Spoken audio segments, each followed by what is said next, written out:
Good afternoon.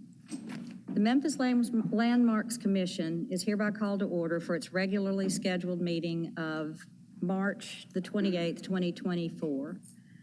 My name is Cindy Grivich Tucker, and I'm the chair of the commission. Mr. Brett Ragsdale serves as the executive director of the commission. Mr. Ragsdale, may I have a roll call? Yes, Madam Chair. Ms. Boyd? Ms. Boyd? Yes, here. Ms. Cox? Here. Mr. Gill? Here. Ms. Strong? Here. Mr. Walker? Here. Mr. Winter? Present. Chair Tucker? Here. We have a quorum. Thank you. The Memphis Landmarks Commission and the local historic district provisions are established to ensure preservation of structures that are of historic value to Memphis. Our function is to preserve significant resources, enhance community pride, and foster civic beauty and ensure compatibility within designated historic districts. The Commission is authorized to review projects and determine their appropriateness based on the design review guidelines.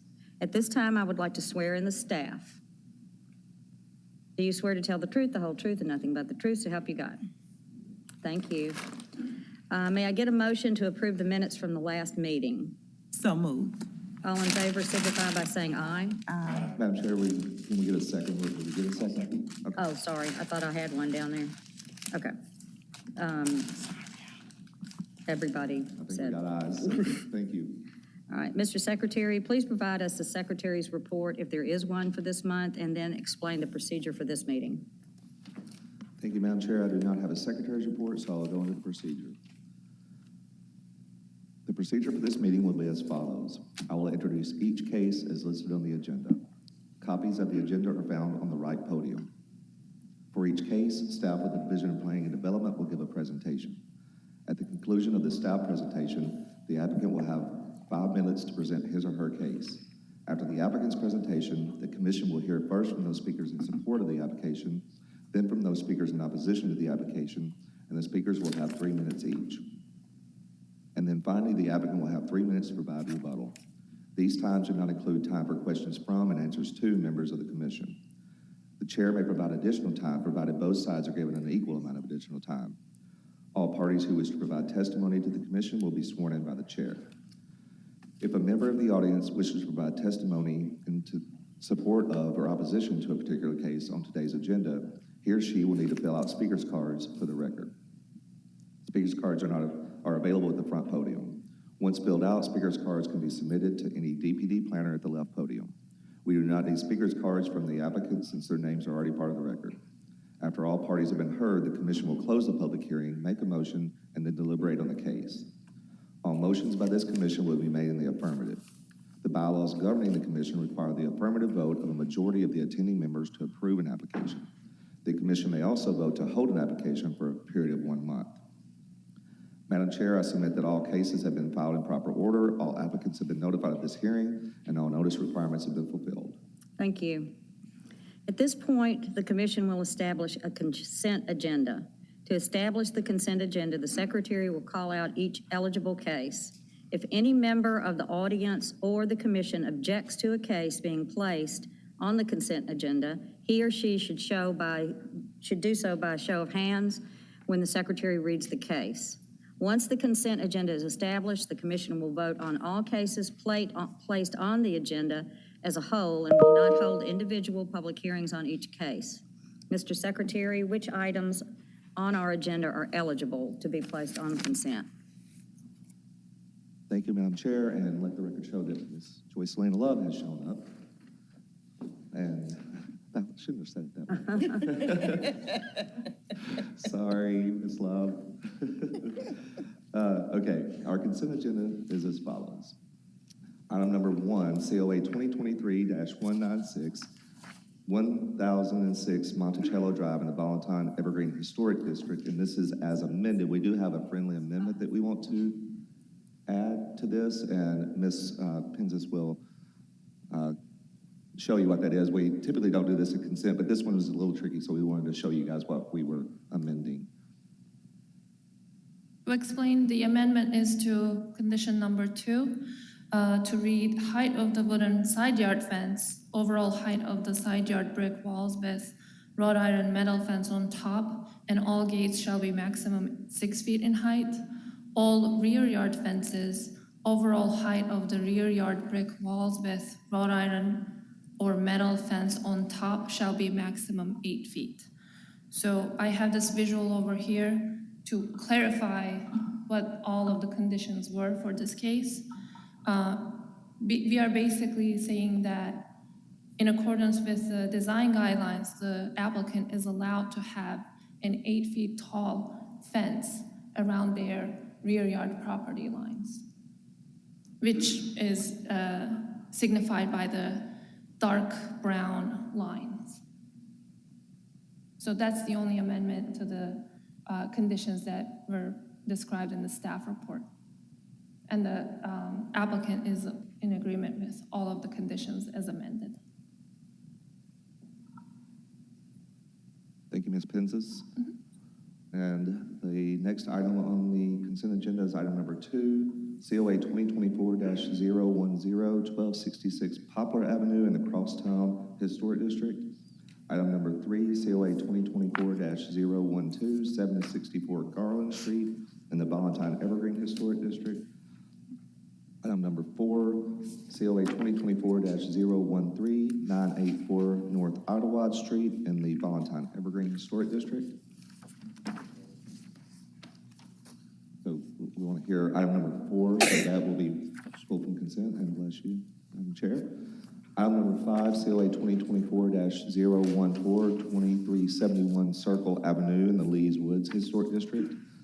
Item number 7, COA 2024-018, 1736 Carruthers Place in the Evergreen Historic District. And so item number 7 is also pulled from consent. And item number 8, COA 2024-019, 1295 Snowden Avenue in the Speedway Terrace Historic District. So item number 7, 8, and 4, I believe, correct? 4, 7, and 8 are not on consent. So consent is item number 1 is amended, item 2, 3, and 5.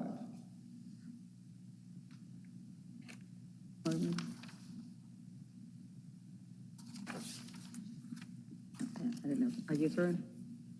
Okay. Oh, okay, thank you. May I have a motion to approve the consent agenda as established by the secretary? So moved. Second. I would like to remind the commission that by voting on the consent agenda, he or she affirms that he or she has read the staff report and is in full agreement with the conditions. Mr. Secretary, may I have a roll call? Yes, Madam Chair. Mr. Winter? Yes. Ms. Boyd? Mr. Gill? Yes. Ms. Strong? Yes. Ms. Cox? Yes. Mr. Walker? Yes. Ms. Love? Chair Tucker? Yes. Motion carries. Thank you. If you were here for any of those cases just listed on the consent agenda, you have been approved. You don't need to stay do not need to remain in the meeting, but are welcome to stay for the remainder if you want to. Thank you, Mr. Secretary. At this point, I would like to state that the minor COA applications as listed on the agenda have been reviewed and approved by the Commission. The Commission will now continue with the regular hearing of the major COA applications as listed on the agenda. Mr. Secretary, please call the first case of the regular agenda. Item number 4, COA 2024-013, 984 North Ottawa Street in the Valentine Evergreen Historic District. Okay, is the applicant present? Okay, can you come forward, please? That's okay. Just to the podium. Okay, could you state your name and address, please? Yes, I'm Jessica Neal. Okay, thank you. Could you raise your right hand? Yes, ma'am. Do you swear to tell the truth, the whole truth, and nothing but the truth, so help you God? Yes, I do. Thank you. Have you had a chance to read the staff report? Yes, ma'am. Okay, do you agree with the staff report and the conditions? Yes, I do. Okay, thank you. Mr. Secretary, do you have any opposition? No, ma'am, we don't. Okay, does the commission want to hear the staff report? Yes? Okay. Good afternoon. I'm Margot Payne with DPD. This property is a minimal traditional style cottage with painted brick veneer built in 1950. The original windows were 8/8, 6/6, double hung wood windows with a multi-light stationary picture window on the front. And the home contributes to the Valentine Hills National Register Historic District. The applicant installed replacement 6/6 and 8/8 double hung vinyl windows and multi-light picture window without building permits or a COA, resulting in a stop work order issued in December of last year.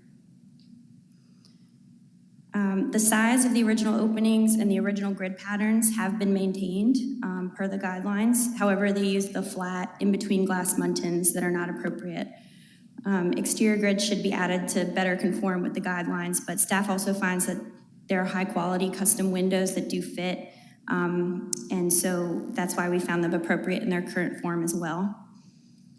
So the original staff recommendations were to allow the applicant to have the option to add exterior grids to all the replacement windows that are visible from the public right-of-way, and then the standard, any change or deviation shall come back before the commission. And that concludes my staff report. I'm happy to answer any questions. Commissioners have any questions for staff?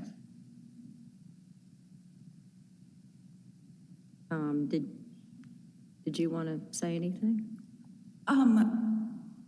I'm happy to respond to any questions or concerns. I don't think anybody actually has any, do they?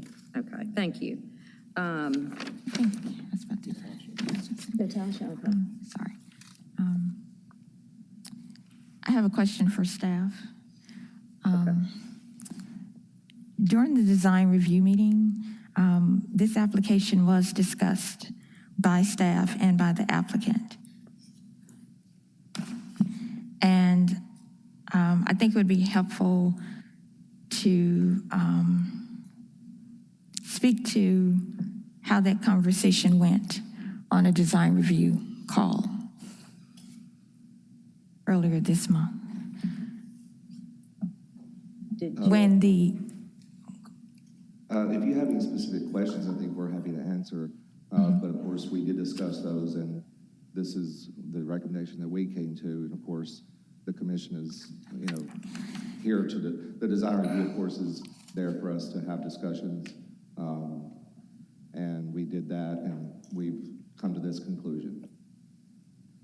I think it would be helpful, as with all design review meetings, it is an opportunity for the applicant, it's an opportunity for staff, and it's an opportunity for neighborhood representatives to go through the application, to hear the request that's being proposed, to hear the recommended recommendations by staff, and also to hear from commissioners. And all of us, whether staff or commissioners, are there as a resource to assist the applicant in that way. However, this was a different, for this particular application, it went quite differently. Okay. And so, Madam Chair, I think that the design review meeting was there at the time for the purpose it was, which we held it and had that purpose, and today is to deliberate on the case and the recommendations that we have before you. Of course, you can discuss any of those things, but we are comfortable with our recommendation. Is there something that you want to ask, Commissioner, or add to that? when we get to the portion where we can discuss it, at that point, Okay, I I think will. we're Thank probably you. close to that, because she doesn't have any, I can speak to the meeting, and I apologize for the tone in which I entered into the meeting. I agree that it was not professional, and I apologize for that. okay. I know that that doesn't speak to the staff report. I agree with the staff report, and I appreciate the staff's assistance throughout this process. And I agree with the staff. I'm sorry, I don't know the terminology, but the recommendations that were included in that report. Okay. Okay, I think that unless you have a question for her or for staff, that we can move to close this and we can discuss we can do a motion and discuss amongst ourselves, and you could bring Thank it you. up then. Could I have a motion? I motion to move this into discussion with the approvals as recommended by staff. Okay, thank you. All right, thank you. Okay, so now what we do is it's closed to y'all, and you can listen, we talk out loud amongst ourselves, basically. Thank you. And we'll call you up if we need to. Okay. So did you want to? So basically, thank you to the applicant for the apology, particularly to staff and to the commissioners that were on the line. The concern that I have is with condition number 1, where it's saying they shall have the option to add the exterior grids. Shall have the option is a concern, and I just don't think it's consistent with what has been approved with previous applications.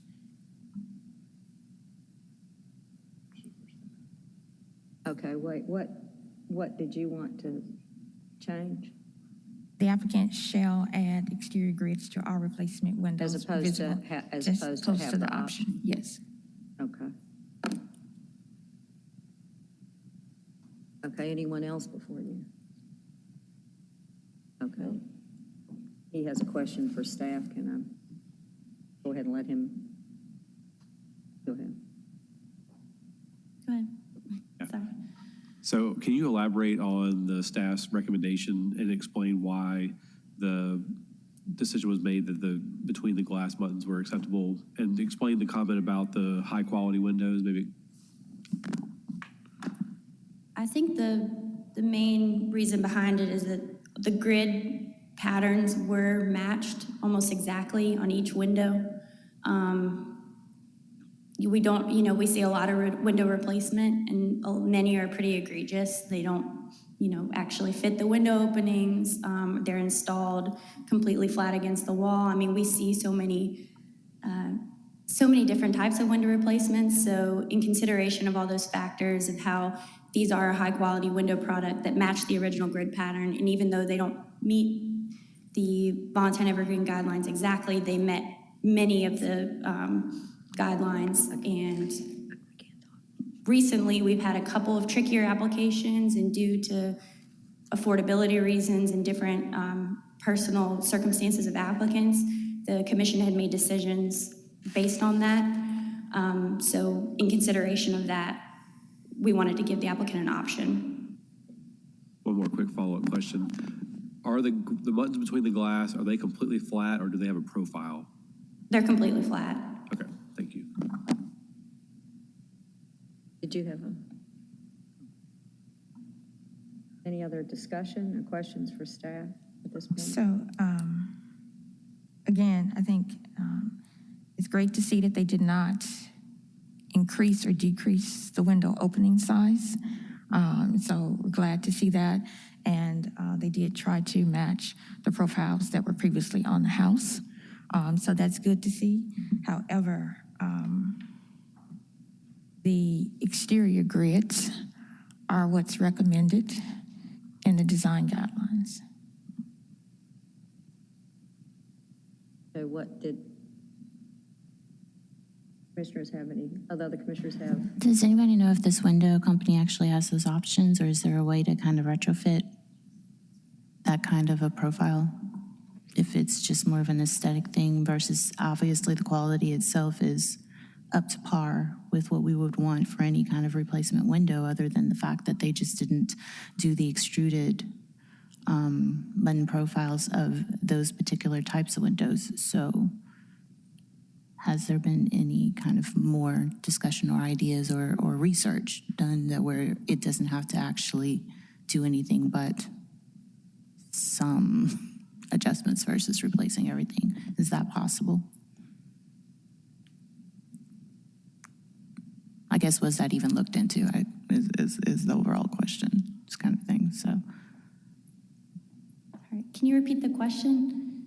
Or was it a question to me?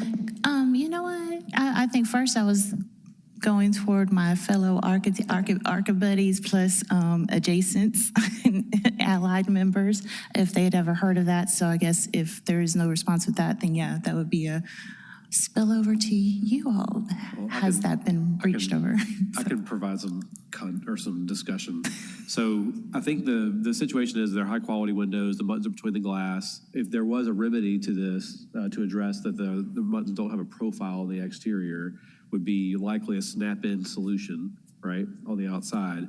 But the design guidelines that are quoted in the staff report say that if replacement is necessary, new windows should closely match the original. And it says specifically, snap-in buttons are inappropriate, should not be used. Multi-pane windows should use true divided lights. So I think maybe hearing the staff now, I think the context is, in order to truly meet the design guidelines, you have to completely replace the window with true divided lights. And that is probably a Cost prohibitive. cost prohibitive, exactly. If you met the Before about affordability of that option. You're not on. Maybe there was something the guidelines need to be updated to allow more flexibility in their window replacements. Just in this particular neighborhood, it's very difficult to get those profiles in a true divided light. So we've excused in the past for that reason. Yeah, I would tend to agree with that line of thinking that, yeah, I mean, I think that gives me a little more context to staff's comment about they are high quality. They're not, to do true divided light, it would be very expensive. With this patterning particularly. Right, exactly. So I think given that context, I do understand Commissioner Strong's comment about it doesn't meet the design guidelines, and I agree with that. However, in this case, it might be a good compromise. That's my opinion. Okay. And there's no representative in the neighborhood that has voiced any complaint about Not it. today, no. Not today. Okay. So at this point, I think the discussion is probably over. Do we want to do what she suggested, Commissioner suggested, or leave it the way it is? Huh? A new motion, or leave it? Well, we have a motion, we can vote on this motion to approve as conditioned by staff. Okay. So, let's go. Was she, with her motion? Natasha, I think your motion was to revise that or to make an amendment to it. Ms. Love made the motion, it was seconded Right. by Ms. Cox. That motion is on the floor Okay. to Okay. approve as so. Okay. Thanks for the clarification. So let's, I mean, unless anybody, if you want to reconsider that motion and, okay. Ms. Cox? Yes. Ms. Boyd? Yes. Mr. Winter? Yes. Ms. Walker? Mr. Walker? Yes. Ms. Strong? No. Ms. Love? Yes. Mr. Gill? Yes. Chair Tucker? yes. Motion carries. Okay, thank you. Could you call the next case, please? Next, excuse me. Item number 6, COA 2024-017, 332 Stonewall Street in the Evergreen Historic District. Okay, is the applicant present? Okay. Do you come to the podium?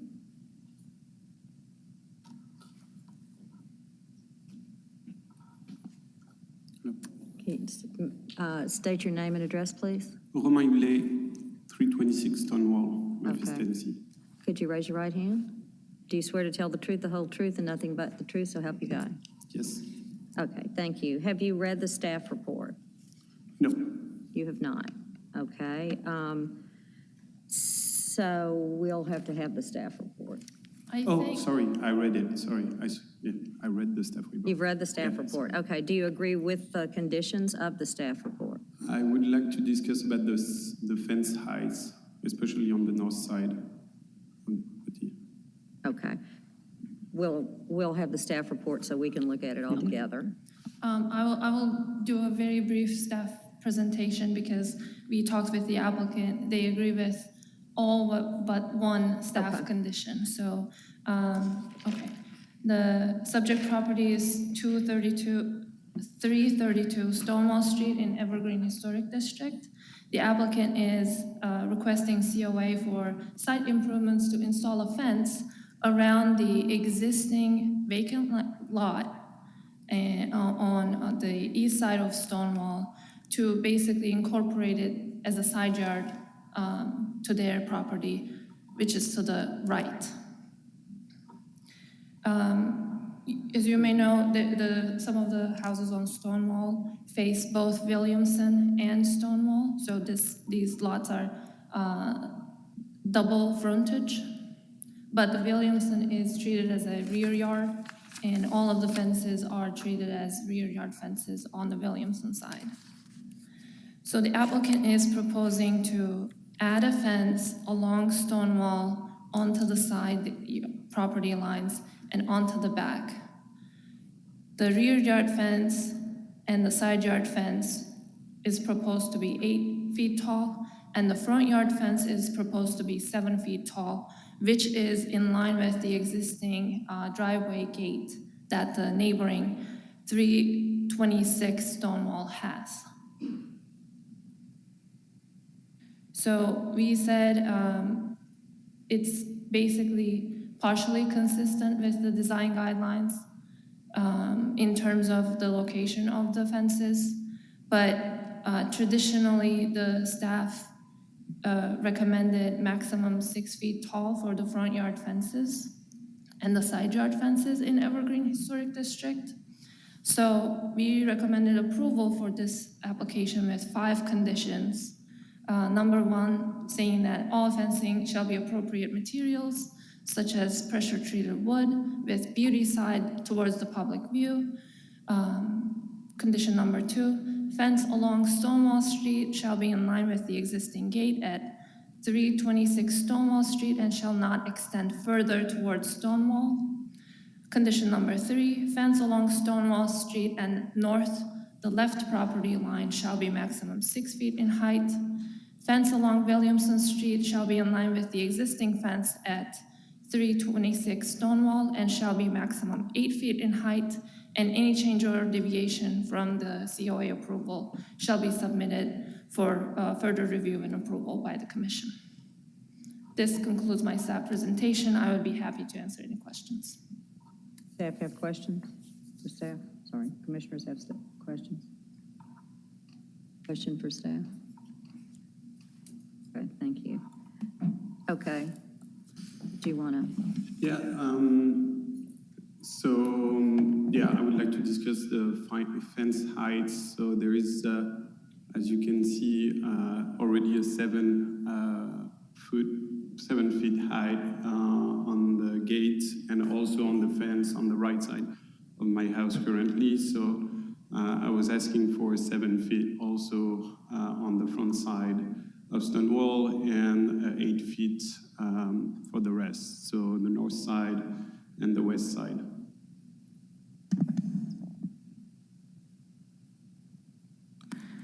I do have a question because one of those gates that you are referring to that's along the front is basically the parking gate, right? Yes. And at what point is the 7 feet? Is it at the center of the gate or is it at the edge where it meets the wooden posts? So there is the post, so it's at the height of the post, and the existing fence in red over there start from the top of the post there, and it's anywhere between 7 and it goes up. You can see it on the view all the way to 8 feet, especially starting in the middle of the property all the way to Williamson Park. So the 7 feet. Just the front facade. The front facade. 7 from the post, and the gate is doing that. Is actually going even higher on that. And on the right side, it's a wood fence of 7 feet, a little over 7 feet.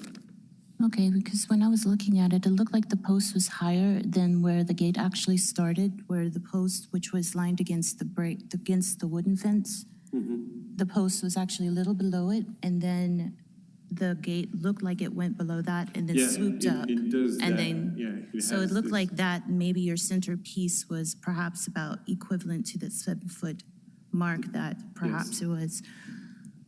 And it would, in that front face is also, of course, wrought iron.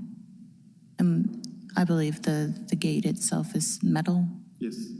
And on the opposite side, I couldn't see that because, of course, you have like a bunch of It's a wood grass and fence. it's full of vegetation and landscaping that's in front of that, so I couldn't quite see that. All right. So the second question I had, what is it about the 7 feet that you are adamant about for the reason? Just to line up, I mean, with the rest. And I mean, on the other side is 7 feet, so I would imagine, I mean, this can happen also on that. So that's yeah, what we were thinking that makes sense with the, when we look at our house, sorry, I mean, to have the same level on each side. So the only reason is that you were thinking that it would be even across the front, even though it's going to be ending up extending up toward the side to the back to 8 feet. So it wouldn't in any kind of sense necessarily be all the way even, regardless. But I mean, higher is better, but I know there is a limitation, obviously. I mean, the recommendation was 6, but based on the current, I mean, state of the neighbors, I mean, it looks more like 7. So I was hoping that 7 could be an agreement, but that's. Okay, thank you.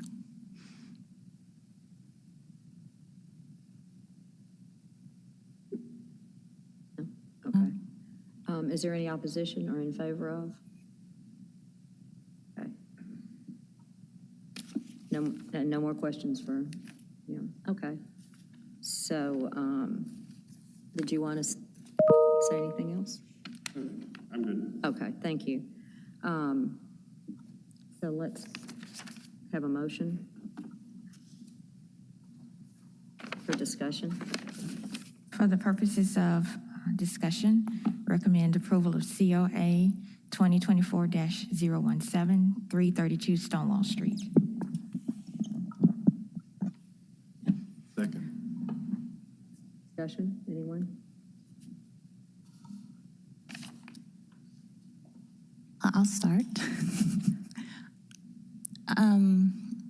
My gut is to stick with staff recommendation for the reason that this is essentially an infill lot that will no longer have the kind of height variation that would have made this extent of a wooden fence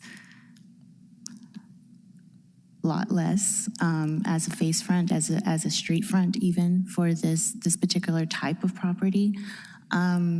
I do understand, I was thinking it was more of a need of perhaps a little bit more privacy, or if there was a little bit more, feeling a little more adamant about why that particular height was selected.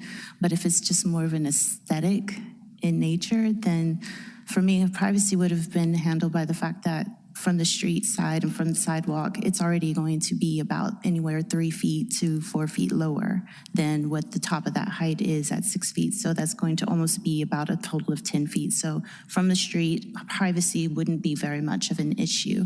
I understand the height in the back because, again, it's right up on the street. 8 feet makes sense, so you can't really see into the backyard.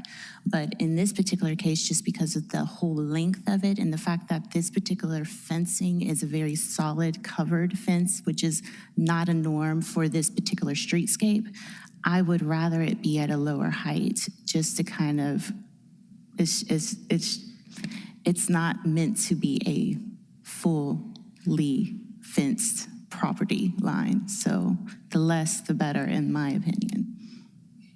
And especially since we have no idea if there's going to be vegetation in front of it, is there any kind of landscaping? None of that information has been provided. So that's agree. my thoughts.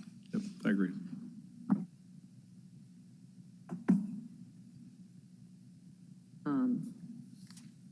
Have a vote? Madam Chair. Ms. Boyd? Mr. Gill? Yes. Ms. Love? Yes. Ms. Strong? Yes.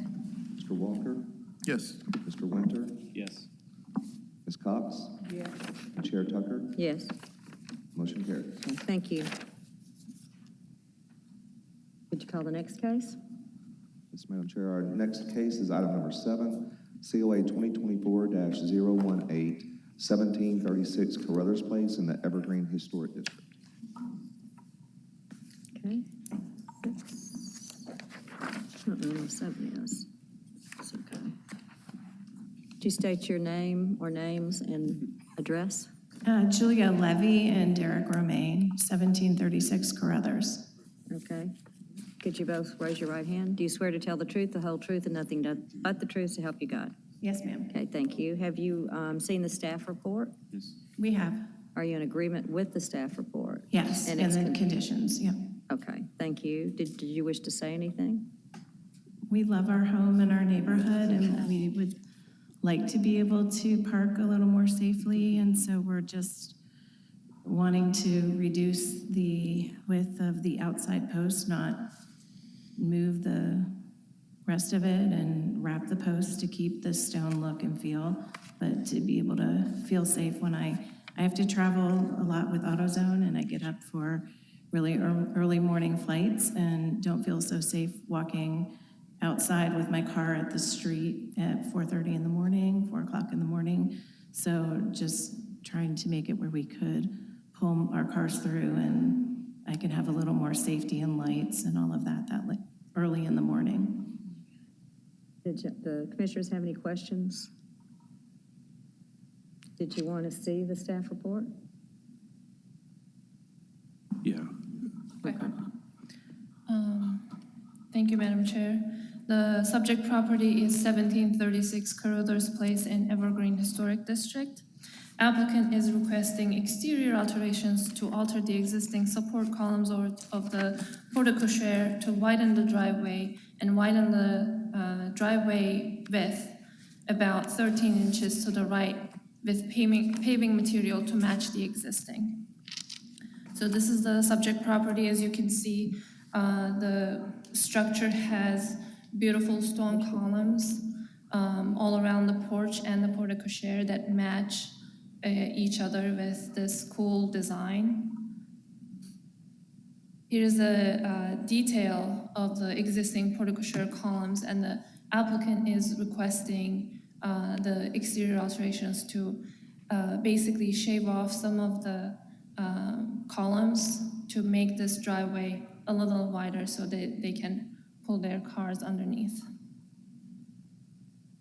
Here is the proposed reconstruction plan submitted by the applicant. The top is the existing, and the proposed is the bottom. You can see the current columns are about, I believe,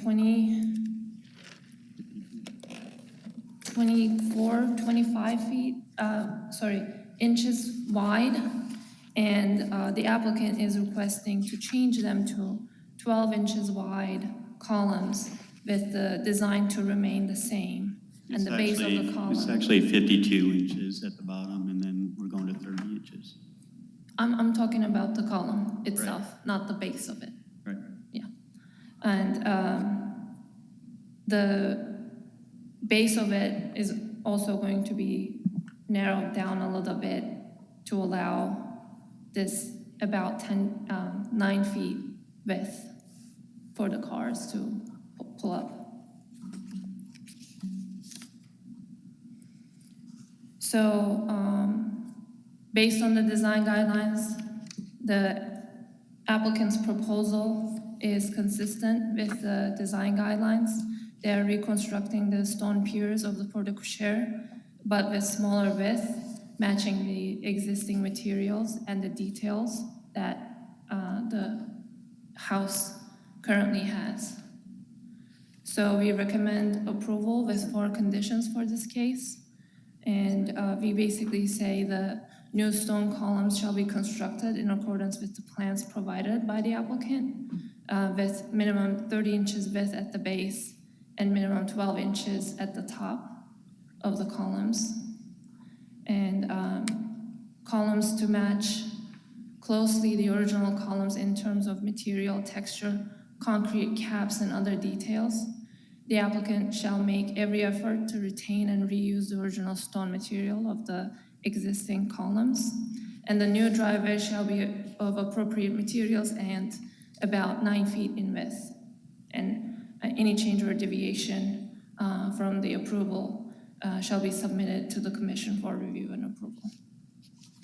This concludes my staff presentation. I would be happy to answer any questions. Commissioner, want to ask staff? I don't know if it would be appropriate to ask staff or them, but what about the stability? Will it be stable? Well, I believe when we discussed different options to replace the columns, my suggestion was that there would be an interior support system, maybe a metal, steel kind of support that is framed with the stones.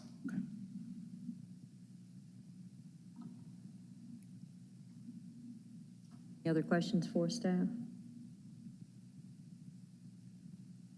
Okay. Did you want to make some comments? Yeah, just on the support. Right now, our contractor had mentioned that right now it's just supported by bricks stacked on top of each other inside the column. So it's actually going to be supported better afterwards than it is now. Did y'all want to make any other comments as far as the staff suggestions or? Oh, we were happy with the suggestions. Okay. It was a great iterative process. So I appreciate that we were walked through being new to Memphis and this type of process, and very informative. It's a beautiful home. Thank you. We love it. I can see how you'd love it. Okay, any opposition or for? Okay, so. I do have one question. Did you investigate where was the 8'10" width basically as far as wide as you could possibly get it, or was there a variety of options that you kind of looked through? Like, is it 8'6"? I'm assuming it probably was originally a 7'9", perhaps. Between that, I couldn't quite see the dimension on the drawings. Yeah, itself. we did look at some different options, and we were looking at the widths of the cars with mirrors out, and then also from a support perspective, what kind of structural support would be best for the supports. We also looked at options like building a garage in the backyard, which was going to be cost prohibitive for us. So after these interest rates, and so we were trying to look at several different options that way. Would you be against making that column just a little thicker? I only ask because right now, if I look at this aesthetically, it does feel a little out of proportion, and I don't think it needs to be very much. I know, like, for most parking spaces, we have the ability to do 8 feet, 8'6", 9 feet. I definitely don't. I appreciate that you are trying to maintain the column in the first place, but is there any way that perhaps that distance, instead of it being 8'10", could be an 8'6", since that is a normal parking space? Is actually bigger than several in Memphis, as they like us to squiz in all kinds of ways. So The way the stones are, some of them are pretty bulky. So while it looks like it's a straight line, it's really not, because you have I understand. Yeah, and so I guess could we build some of it on the outside so you still have that thickness, maybe going a little more towards the outside than the inside? And still maintain If you that. did that, then that would probably cause you to have to change where the roof line itself, like if you notice that these particular homes, where that fascia is from where that corner, like above the cap, it falls along a very specific side, and it doesn't seem like you're really taking away from the home. You're not trying to build out the roof any. So was just curious if perhaps 2 inches or anywhere from 2 to 4 inches could be added to the thickness on the inside. I'd have to remeasure and work with a designer to try and remeasure that to see if it's possible. I mean, I'd love to be able to try and accommodate that, but if we can't, still potentially be able to move forward. Yeah, I think that's the only thing that jars me is the proportion right there. And I do know that just looking at it right now, you doing this is going to look obvious that it's not really in line with the home as it was. So, see, I would, and maybe that could be an administrative thing. I don't think 2 inches will mess it up too much. I think it'll give you a little bit more thickness because it'll be better in proportion with the thickness of that base even. 4 inches would be ideal, but because then you'll go into our normal masonry kind of spacing of 16, 18, 4, 8 kind of thing. So just that was just me asking if that's a possibility. Now I'm sure we'll have an internal discussion about how we actually implement that and put it into writing and everything like that, but just kind of feeling you out, see where and how and all those things happened with this. Tasha had. I'm done. Just had a quick question for staff. There is an alleyway behind the house, correct? Correct. Thank you. There's a What? Alleyway, In the back. Yeah. alleyway behind the house. That's what they were saying, that, because when we looked at it, it had an alleyway back there, because we suggested that, and that's what you're saying, building a garage and enter, that would be cost prohibitive. Is that not right? Yeah. Okay, any more discussion or questions? Okay. All right, thank you. Thank you. Okay, can I have a motion for discussion? For the purposes of discussion, motion that we approve COA 2024-018, 1736 Carruthers Place, Evergreen Historic District. Could I have a second? Okay, thank you. Okay. You already heard my thoughts. Huh? You already heard my Right. thoughts about it, mainly just because even it being a stone column. I mean, I understand, because you can look at it and see design. Yeah, stone tends to have a little bit more bulkiness than the 12-inch. 12 inches tends to be more of a wood and potentially metal. So just, yeah. I have concerns about this application.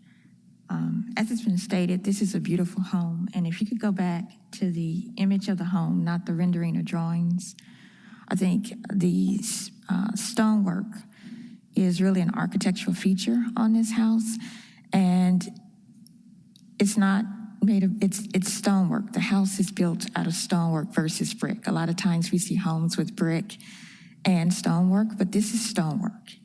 And I have concerns about if I was a future homeowner, if I purchased this property in the future and I saw this image and then I saw what's being proposed to be approved, I would have concerns because the cars that we drive today or the cars that we drove 5, 10 years ago are different.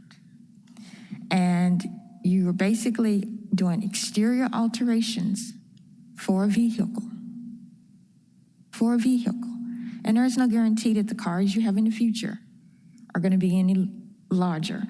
And to make those exterior alterations, that's quite a concern because that is to even try to find stonework like that or build it back. We know how hard it is to match to begin with. And so I understand the applicants, but there's a driveway, there's on-street parking, and there's an alleyway. And you're doing exterior alterations to this beautiful home with this stonework for that. And there were over 20 applications, not 20 letters of comment in opposition. And what was referenced in the application, this is page this is in here. But one of the pages in here is for a property at 1685 Overton Park, and they said that their house was referred to in this application, and similar work was done to their porte cochere. and are now having structural issues and are continuing to have to do repairs on the carport and ceiling because they've moved the stonework. And they were not the previous homeowners did that. And so now they're dealing with cost burdens of that. Also in the application, there is a reference.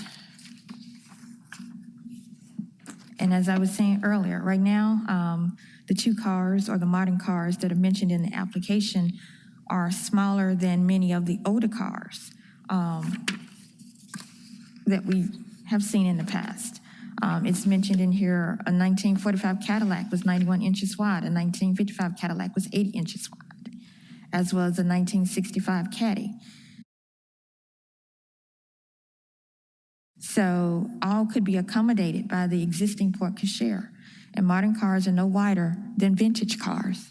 That's towards the last 2 pages in the staff report. This is what one of the Evergreen residents wrote in.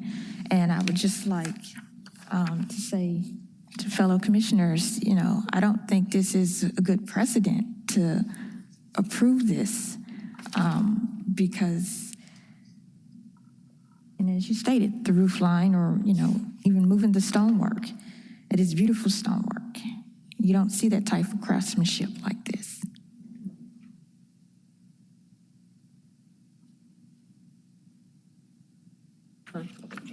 Sure.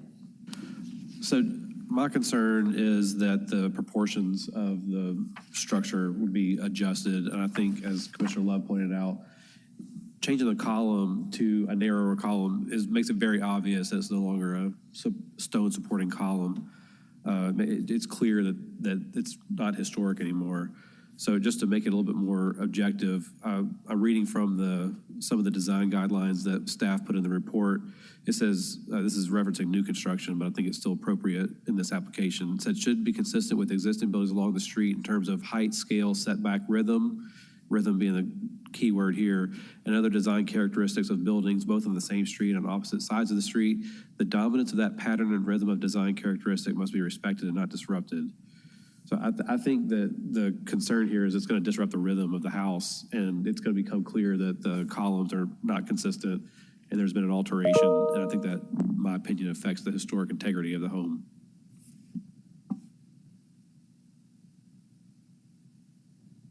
Any other? You have to make your comments public. I have some concerns as well. One, I'm concerned about the quality of work that would take place. I'm also, the quality of work, and I'm just trying to, I guess, understand in my mind how this work would be performed. What are we, taking out stones literally one by one? And I'm sorry, I am not an architect nor a designer. However, my thought process is the look after the work is completed, as well as whether or not upon completion of the work, would the column support the structure? And I do understand that we're being compassionate about the applicant being able to drive in, but I do believe there are also alternatives to which you wouldn't have to impact the beauty of the home. And that's what we're trying to maintain, is the beauty of the home, and that it fits within the guidelines of the rest of the historical neighborhood. Thank you.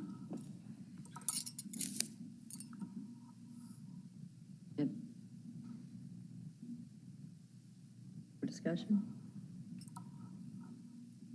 No, I mean, honestly, I think they've at least got the structural support down with their research and their contractor, and that was part of their definite conversation. I think the biggest thing here is going to be, since they're not trying to extend the roof over, they're not trying to, change where the supports are essentially going to be held. We can clearly see like the corners will still be taken care of. So I do think the biggest thing is the more aesthetic.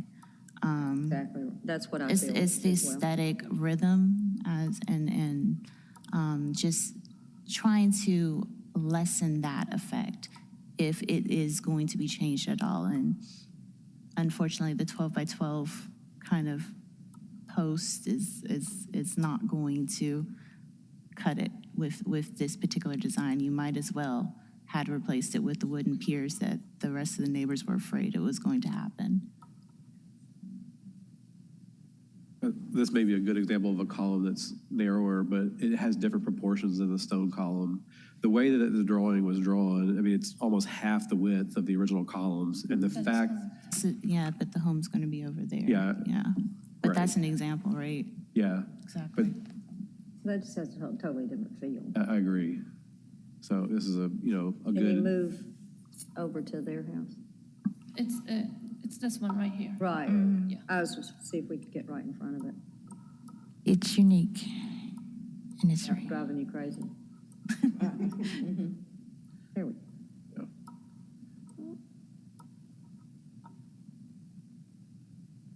And unfortunately, we're seeing so many of this stonework painted. It's unpainted. It's unique.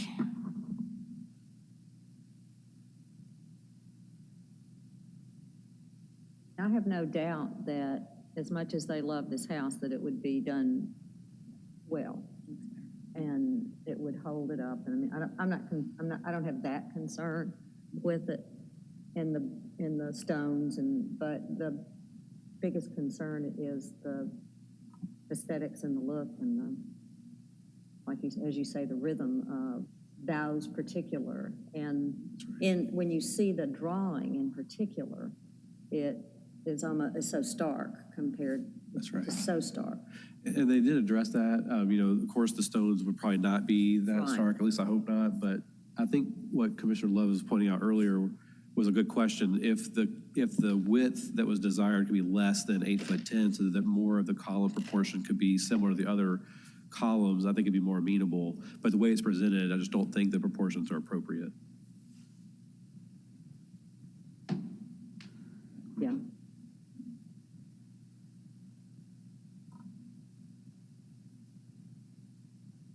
Any more? So for the purposes of discussion and purposes of this, is this something that we would like for the homeowner to actually go back to their designer and readdress that particular design, see if they can find something that's a little bit closer Yes. to that says, and would that be a hold? Because I don't think that's necessarily so. Rather than saying no, we could say Right. hold, and that gives you all an opportunity to go back and Revisit. think about it. Yeah.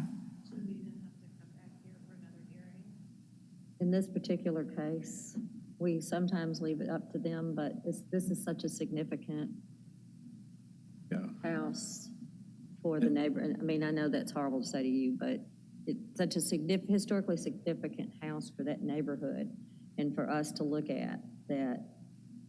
Well, That Yeah. a little bit more so. So I think, Very yeah, important, I would say come back with that. I would say I would have to say no at it right this second, and I don't want to. So Don't either. I want you to have an opportunity to get something that could work for both aspects.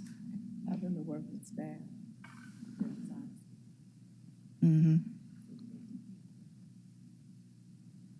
Which, yeah. So Brett? Ms. Cox, I didn't get that. I'm sorry. I didn't get, Repeat what you said. You're not on. I'm sorry. And allow their designer to work with staff so that they'll know exactly what she's saying. That makes sense. But they still have to come back to us, not Yeah. just through staff. Yeah.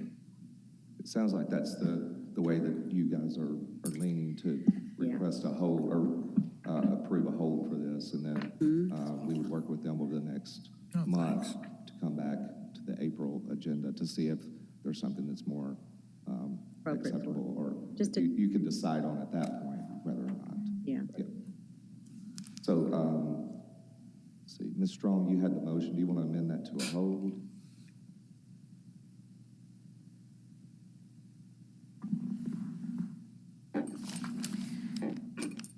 For the purposes of approval, motion for COA 2024-01.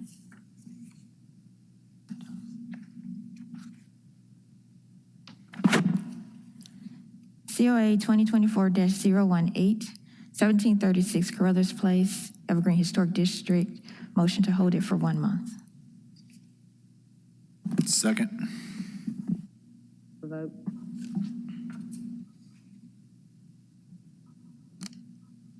Without objection? No. Okay. Motion carries. Okay, then we don't. Thank you all.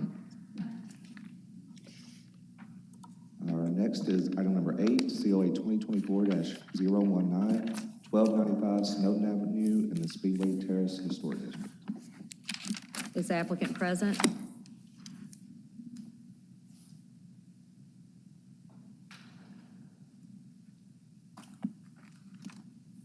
Thank you. Could you state your name and address, please? Yeah, Martin Perry, 5382 CL Road, Memphis, Tennessee, 38119. Thank you. Would you raise your right hand? Do you swear to tell the truth, the whole truth, and nothing but the truth, so help you God? Yes. Thank you. Have you seen the staff report?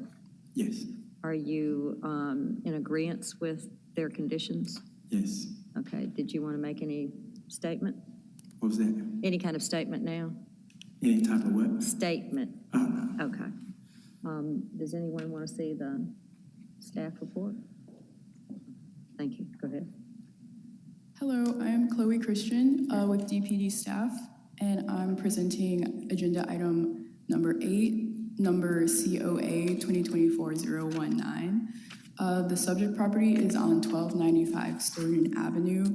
It is located in the Speedway Terrace Historic District, and the request is for a new single-family one-story home. The representative is Martin Perry, and we're recommending approval with 9 conditions. So the lot is currently vacant,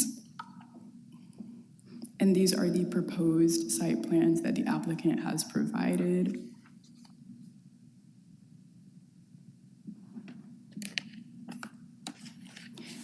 And so we determined that the applicant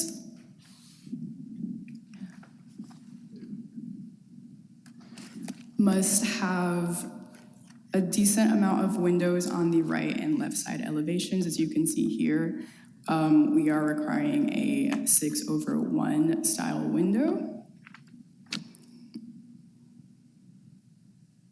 And our conditions are as follows. I don't believe these are the correct conditions, unfortunately.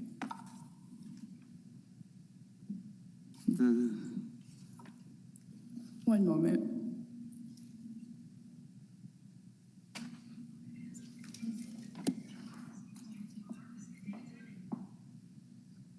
Yeah, that's something else.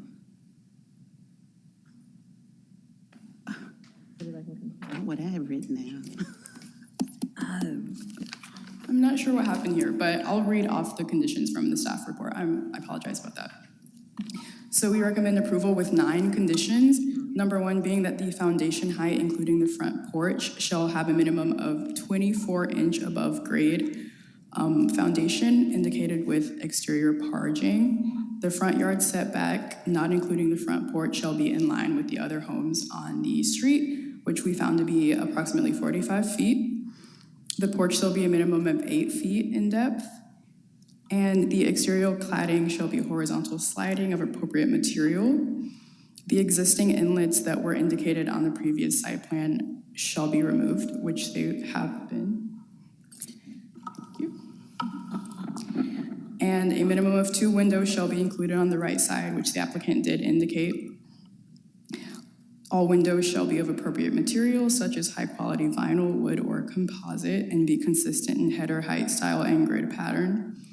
And the applicant shall provide updated site plans, elevations, and floor plans reflecting all approval conditions for staff review and approval prior to the COA being issued.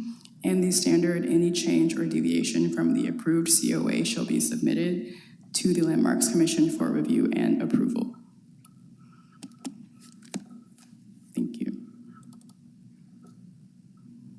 Does anyone have staff questions?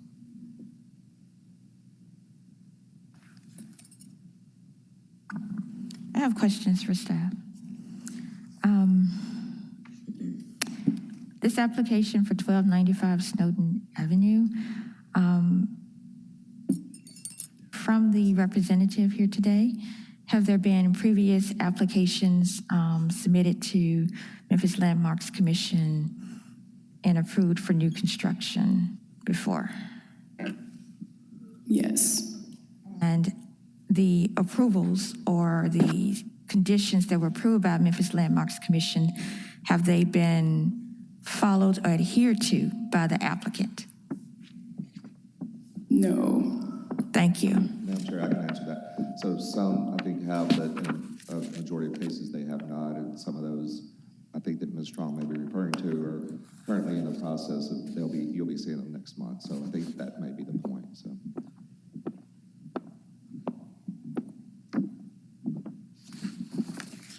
Anything else? Okay. Did you want to make any kind of statement? I think we already provided the updated plans with the windows on the side. I think we also changed the porch. I think that's already done on the plans. And I'm trying to think, there was one more other thing. I think they made the corrections on the site plan as well. So that's it. Okay, If we approve this application, are you going to follow all the conditions that are set forth? Yes, sir. Yeah. Okay. anyone else have questions for the applicant? You do have, I think there were 3 applications, as you stated. 1601 Foster Avenue, 1637 Netherwood Avenue, 1841 Waverly Avenue, that right now were for the Board of Adjustment because you did not follow, like literally condition number 1 for the new construction of those houses. And obviously there were additional conditions, but even not following condition number 1 that were approved by the Memphis Landmarks Commissions over the years. And these were not, this was not your first time before the Landmarks Commission because you've come before us before for new construction and houses. So you know that there are approval conditions. You know about filing the COA that has to be approved and filing the applications to come before us. So it's quite unfortunate that we continue to have this happen where application comes before us, it's approved, and conditions are not followed. Well, hopefully that's not this case. I know, let's just focus on this particular one that's in front of us at the moment, and they know what will happen for for this particular case only right now. For this one, they've said that they will follow through. Are there anything in the conditions that you are objecting to? Is there something you'd like to add, Commissioner Strong? And also there's another one on hold. So I think we can move on with this one. Okay. Okay, thank you. Can I have a motion? Motion to approve as staff recommends. Second. Okay, discussion now? Any discussion? I have concerns about approving this because, 3 applications, you don't follow the conditions. This one here, we're seeing it's Snowden, and there's another one that's on hold for next month. And there are other developers that come through that actually adhere to the approved conditions. And so I'm just questioning, you know, is this something that should be approved when we've seen time and time again that pattern of behavior of not adhering to the conditions that we approve? Do we have the ability to deny that just because of prior experience? Mr. Secretary, can you? Enforcement, we have code enforcement for that. Yeah. The application should be judged on the merits of this case. There are other mechanisms that we will continue to work on to enforce that. Have someone else oversee. Correct. And so again, I mentioned, and I think Ms. Strong mentioned, there were 3 BOE cases yesterday that came before the Board of Adjustment for one thing I clarified yesterday too, and this will actually be at the May landmarks meeting because the deadline has passed for the applications to come to the April meeting, but the Board of Adjustment can grant variances to the UDC. So there's another requirement in the UDC for a raised foundation. So they were hearing yesterday to allow a variance to that. And then one of the conditions was, of course, that it comes to the Landmarks Commission for approval. So that will all be discussed and explained at the May meeting, and then the commission can decide at that point what to do with those cases. But So our job is to look at it, look at the guidelines, and either pass that or make instructions on how to make the design, exterior design. correct. Right. To vote on this case as it is. So do we have discussion on that, the guideline compliances? So condition number 1, which is the foundation height, including the front porch, should be a minimum 24-inch above grade indicated with exterior parching. Again, continuously guidelines or conditions about the raised foundation of the height is a slab is not met. And once the house is built, what can you do? So my question for this one, if it's continuously, whether through a Board of Adjustment variance, which quote unquote will cause substantial detriment to the public good, impair the intent and purpose of the adopted plan of the UDC, and will be injurious to the neighborhood and general welfare, and it will not be in harmony with the purpose and intent of the UDC or this particular application is before us. I can't just vote no. We've turned down design Somebody else has problems. to enforce it. Right. We've turned down design concerns before with the no vote. Well, again, those other cases, you will see those and you will be able to decide what to do on those cases. This is the case before you today to vote on and on its merits. I would want to be clear about that. So what she's saying, the recommendations of what we're asking for him to do, we can't, I mean, as a group, we don't enforce. Make sure I get you on the record because I'm sorry. Someone else can take our recommendations that we're doing. They can see that if he is or is not we do following. that. Our Your division people, okay. does that. It's the commission's responsibility to, of course, approve what those conditions are. Okay, and it's your responsibility or whoever's code or whoever's responsibility to. Correct. And again, we're working on things to put into the process because, you know, there are sometimes things that do not occur correctly and a multitude of reasons. And so putting those things into process. And so again, you know, you will be seeing those 3 cases in May likely. So. And if they don't, you can stop Correct. the process. Okay. I think that's all that we can do. We can. Regardless of the fact, they have extra eyes on them because of their constant history, if that is the case. So for this particular application, everything is in line. They have agreed to abide by it. That is what will get Let's just vote. That's what I'm saying. You vote however you want to vote. Call for a vote. Okay. Ms. Boyd? Yes. Ms. Cox? Yes. Mr. Gill? Yes. Ms. Love? Ms. Strong? No. Mr. Walker? Yes. Mr. Winter? Yes. And Chair Tucker? Yes, Motion carries. thank you. And you understand what we're saying, correct, about? Yes, I Okay. do. Would you call the next case?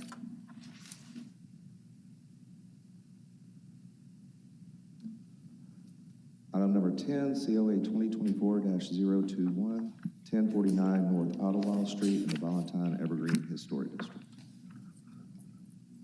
Is the applicant present?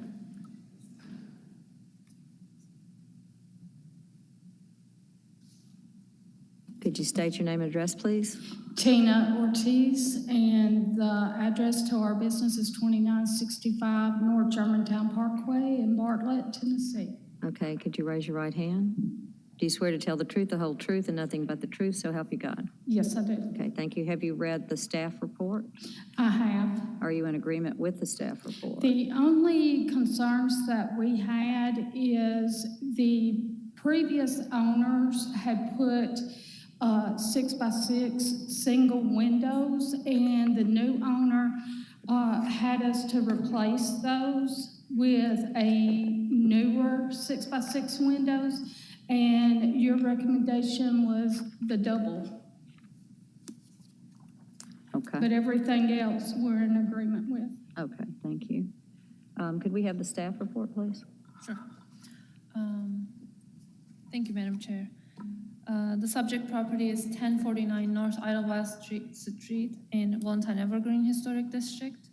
The applicant is requesting exterior alterations to replace windows and doors of the home, paint the exterior, which is retroactive. They started painting before they applied for their COA, and repair and replace the rotten wood elements of the home, the front siding, as you can see over here. The original application, the request included enclosing the existing carport to convert it to a garage, but I received an email from Ms. Ortiz saying that they decided not to go through with that, so we took out that portion of the request. Correct. We're just gonna paint it and replace the rotten wood on that. Okay, okay, thank you. So here's the view of the subject property from North Idlewild Street, and this is the side street. This is a corner lot. So you can see there's this, the full view of the rear portion of the home as well as the rear yard of the property. As I mentioned, applicant's request includes exterior alterations to replace windows and doors and paint the exterior. These photos provided by the applicant shows the current conditions of the structure. As you can see, some of the windows are replaced. This was originally a picture window with two single hung windows on each side, and the opening is altered here to accommodate only two single hung windows. These windows are going to be replaced as indicated. Here there's also another removal of the window and replaced brick. Here the side elevation, again replacing with new windows. On the rear elevation, replacing with new windows, closing the existing two openings over here, replacing with another new window, and then removing the window and infilling it with brick. Here are the proposed replacement materials. As you can see, the replacement windows are 6/6, but I believe these are windows with in-between glass muntins. And this is the replacement front door, which is a craftsman style door with 6 lights on the top. Here are the elevation drawings that we received from the applicant. As you can see, it shows a garage door, which is now, it's not going to happen, but everything else is shown over here. As you can see, this window is altered to have only 2 windows. These windows are to be replaced. This window on the left elevation to be closed. here on the rear elevation, 3 windows to be closed, and then on the right side elevation, windows to be replaced. So this application partially adheres to the Valentine Evergreen design guidelines. First of all, applicant started the work prior to obtaining ACOA approval and painted the exterior original unpainted brick. And applicant is proposing to close multiple original openings, window openings, and replace all windows with new vinyl windows that have in-between glass mountains, which is not supported by the design guidelines. So we recommend approval with 8 conditions for this application, which is basically, the first one says, all replacement windows shall match the original in terms of size, trim details, height, and 6/6 grid pattern. All replacement windows, except for the picture window, shall have exterior 3-dimensional muntins. In between glass or snap and muntins are not appropriate and shall not be used. Number 2, the original picture window on the front facade with 2 regular windows on each side, and the regular window on the left side facade that are marked to be closed shall be retained, and replacement windows shall match the original in terms of opening size, location, and grid pattern. Number 3, proposed picture window on the rear facade shall not be used, and these windows shall be replaced with 2 regular windows to match the original in terms of opening size, location, grid pattern, and arrangement. New exterior lap siding shall be of appropriate materials such as wood or fiber cement and shall have maximum 6-inch reveal. All doors and windows shall have appropriate trim details. The exterior of the structure shall be repainted, and the paint scheme of the home shall consist of at least 2 colors that differentiate between the brick exterior, foundation wall, new siding, and other details. The brick exterior, the body of the exterior of the structure, shall be of an earth tone appropriate for the home, such as muted shades of red, orange, brown, beige, or green, which shall be submitted for approval by staff prior to issuance of the COA, and the applicant shall provide updated elevations reflecting all approval conditions for staff review and approval before the issuance of the COA, and any change or deviation from the approved COA shall be submitted to the commission for further review and approval. And this concludes my staff presentation. I would be happy to answer any questions.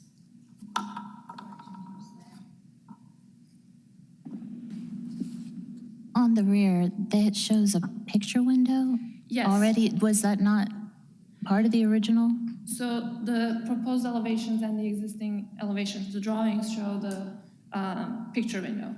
However, when I looked at the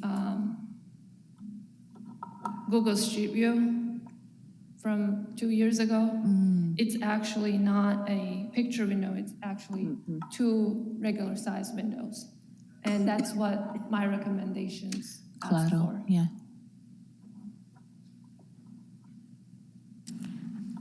What materials are there for the porch columns or the replacement porch columns?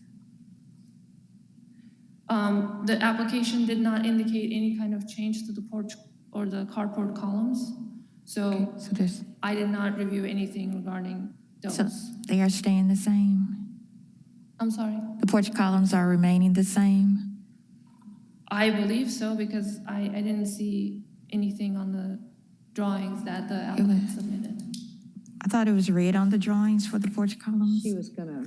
That's why I had Sure, a that's question. part of the removed part from the scope? Yeah, here on the proposed elevations, the red you see indicates that the carport to be enclosed, but the applicant decided not to do it.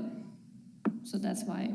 So you're leaving it the same? So the only changes that will actually be done is just adding new paint and replacing any rotten wood. Thank you.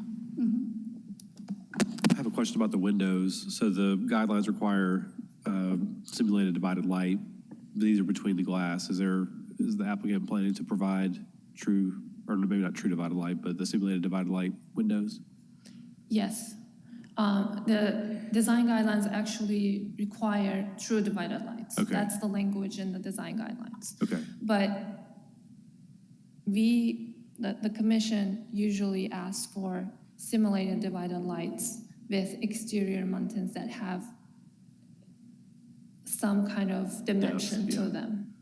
So are the windows that are proposed, I don't see any dimension on the outside of the ones that are in the picture. Correct. So the staff recommendations include adding simulated divided lights on top of the glass, basically, to have three-dimensional exterior mountains. Okay, thanks for the clarification. Any other questions? Y'all good? Did you want to say anything more, ma'am? No, ma'am, that's it. Okay, thank you. Thank you. Paul, did you want to discuss before we call? Or do you want to discuss it with us? Okay. Call for a motion to discuss. For the purposes of discussion, motion approval of COA 2024-021, 1049 North Idlewild Street, Valentine Evergreen Historic District. Okay, thank you. Y'all have anything more? Okay. Call for a vote. Did you have something for me? Okay. Mr. Winter? Yes. Ms. Boyd? Yes. Mr. Walker? Yes. Ms. Cox? Yes. Ms. Strong? Yes. Mr. Gill? Yes. Ms. Love? Yes. Chair Tucker? Yes. Motion carries. Thank you. Thank you. Does that mean that we can proceed? Yep. You- Ma'am, we can speak you Yeah. inside. Our final application, I believe, is item number 11, COA 2024-024, 914 North Auburndale Street in the Valentine Evergreen Historic District. Is the applicant here?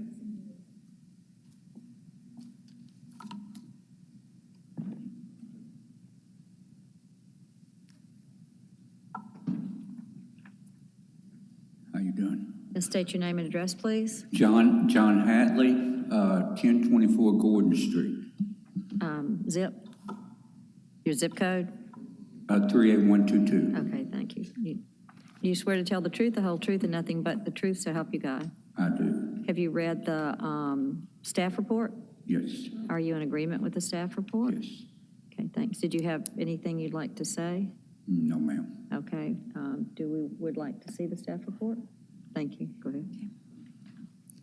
Good afternoon, Margot Payne with DPD. I'd just like to say that this was previously on the consent, but we weren't able to find each other before the meeting. So that's why we're hearing the case, but I'm happy to give the staff report. This property is a Tudor-style bungalow with unpainted brick veneer and stone accents built in 1927. The front porch is supported by stone columns that were previously enclosed with non-original glass. The front windows were originally multi-diamond light over one and grouped 4/1 double hung-wood windows on the sides. The applicant installed replacement 1/1 double hung vinyl windows, removed the glass porch enclosure, rebuilt the front wall that separated the front porch from the home, and painted the stone chimney, porch columns, and front facade details without building permits or a COA, resulting in a stop work order that was issued in February. These alterations do not adhere to the Valentine Evergreen Design Guidelines. Exposed stone should not be painted. The size of the original window openings have not been maintained, and the 1/1 replacement windows did not match the original diamond light and 6/1 grid pattern. Additionally, a set of French doors has been added to the front facade off the porch, and the French doors are not appropriate for the style of the home. So staff is recommending approval with 5 conditions. The unpainted brick exterior shall remain unpainted. The new horizontal wood siding on the front facade shall be painted to match the color of the existing brick exterior as closely as possible. The paint scheme of the painted portions of the exterior shall consist of at least 2 colors that differentiate between the stucco and the gables, the stone columns and fireplace, the wood trim, and other architectural details. And the paint scheme shall consist of earth tones appropriate for the Tudor-style home. And those shades of those earth tones shall be submitted for approval by staff prior to the issuance of the COA. All replacement windows shall match the original in terms of style, size, placement, and diamond or 4/1 grid pattern using true or simulated divided lights with exterior facing muntins. Those window details shall also be submitted to staff for approval prior to the issuance of the COA. All replacement windows shall be of wood, composite, or high-quality vinyl material with substantial dimensions and installed to fit within the original openings at the traditional depth within the jamb. The new porch entry doors shall be replaced with double doors that are Tudor or Craftsman in style. The applicant shall have the option to install a single door with side lights that are Tudor or Craftsman in style. And the applicant shall submit proposed door details for staff review prior to the issuance of the COA. And any change or deviation shall be submitted to the commission for review and approval. And that concludes my presentation. Happy to answer any questions. Thank you. Do you have questions for the staff?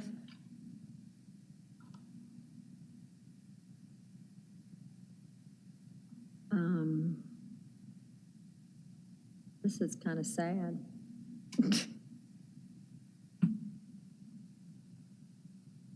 You mean the paint? Yeah. Well, did you not know you were in a landmarks district? Sir, I couldn't hear you. Did you know you were in the landmarks district? No, not at the time. Okay. Now, you don't own the house? No, ma'am. I just work for the guy. He's out of the country. You're what? The owner is out of the country. Okay. He agreed to the conditions. There's no reason to just move forward with a vote. Wish we could make him take the paint off of that thing. Can't even match that. I know, there's no reason because he can't do anything. There's no reason. Just for a statement, I mean, that's such a significant home for that street and that neighborhood that it's heartbreaking. Yep. Heartbreaking. Corner. Do we know, staff, if BH Investments LLC has done or it has done any other homes in? Not that I know of. Okay. Why can't we tell them to take measures? Are they local? He actually lives in Israel, but he's a citizen of the United States, so. So the property, the BH Investments is? Yes. Do you know if they have any more properties in Memphis? They have some rental properties. What state are we in right now? Are we discussing or are we asking questions? We hadn't gotten to, we asked questions, we hadn't done them. We can do that, but I just wanted to ask him just a few things to establish it. Yeah, I'm curious. I have a suggestion. Okay, so did you want to ask staff anything else? Okay. Maybe I'll ask staff one question. Is there any way that we could add in there that they make attempts to remove the paint from the stonework? You can add that as a condition. Yeah, I think we should. I mean, this is Gentlest means beyond. possible to remove the paint from the stone. I mean, it won't get back to perfect, but perhaps we can. It's such an interesting house and significant house. Yep. Okay, so we'll call for a vote. Did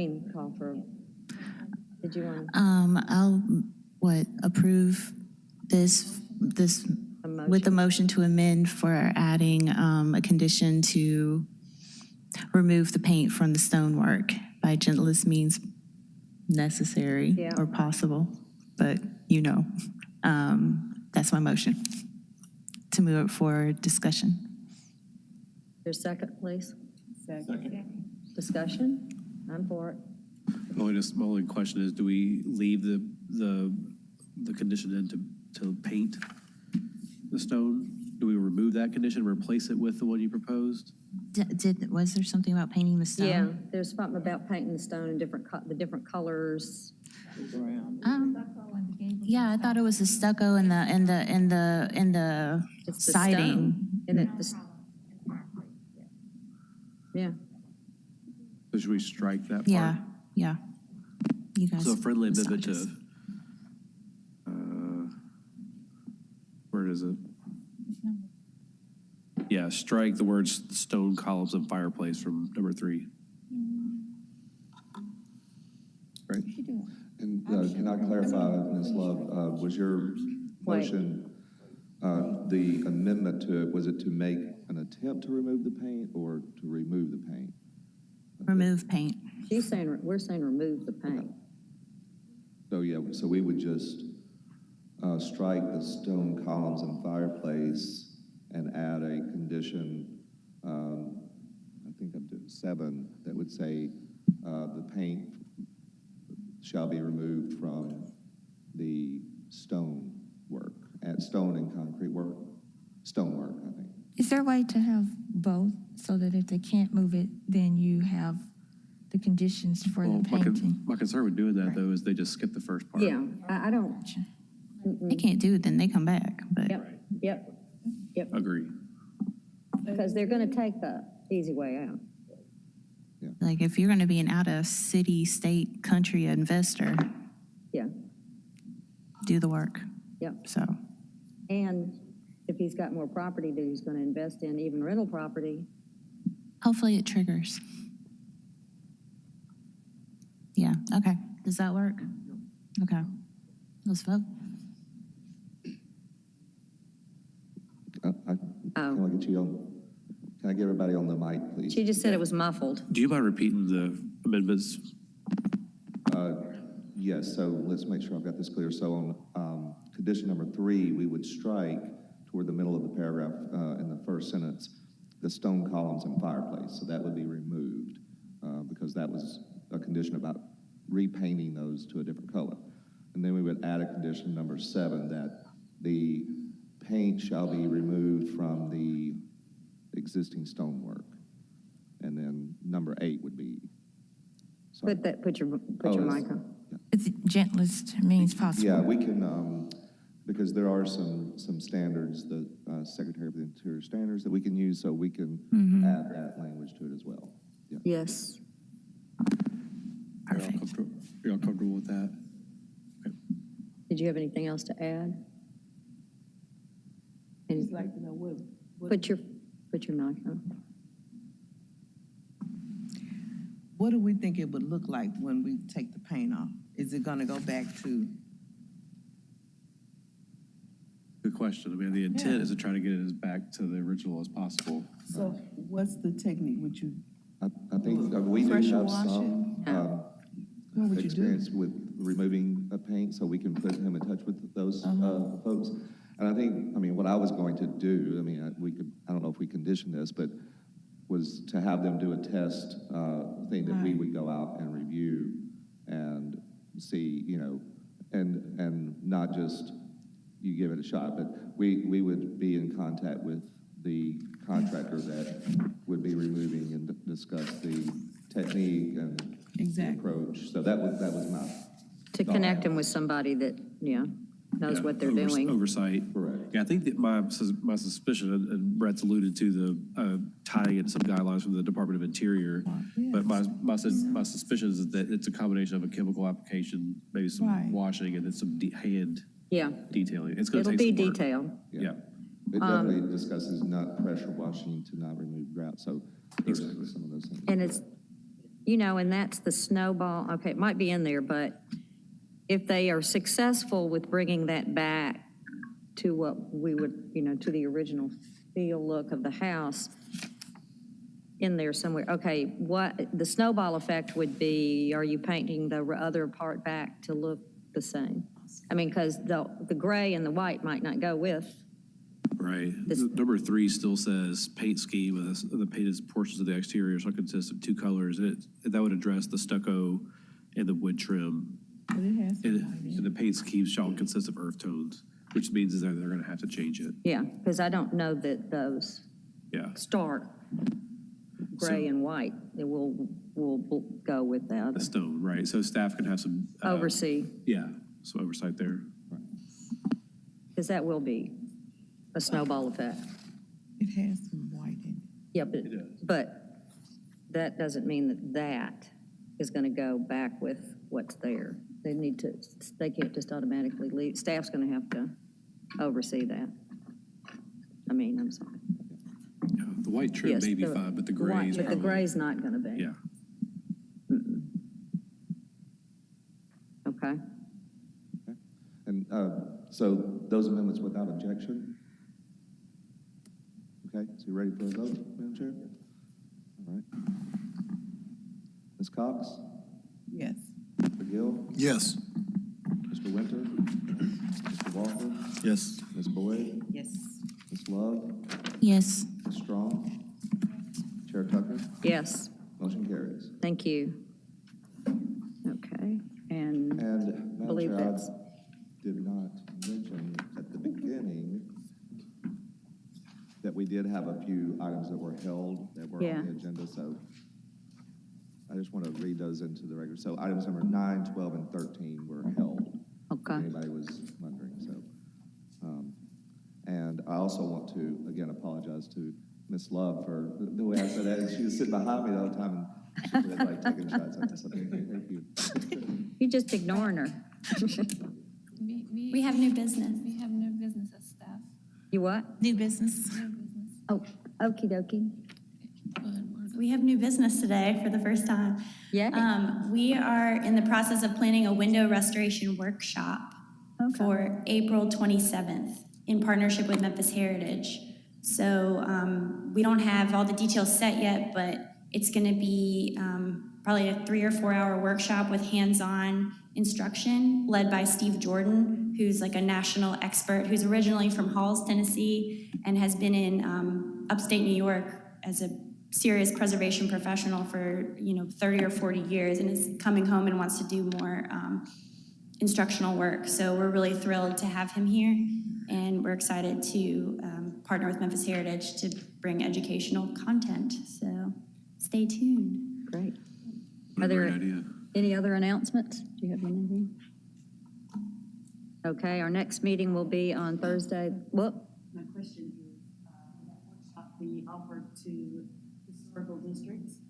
Yes, open to the public, and we will market it heavily within all of our districts. So and I didn't look. Is it going to be at Howard Schools. Hall or someplace else? I wouldn't. Yes, it'll be at Howard Hall. Okay. If you send us the Getting on the flyer, interest, we'll we push it may- out too. Yeah, maybe. Our division will. Um, If you send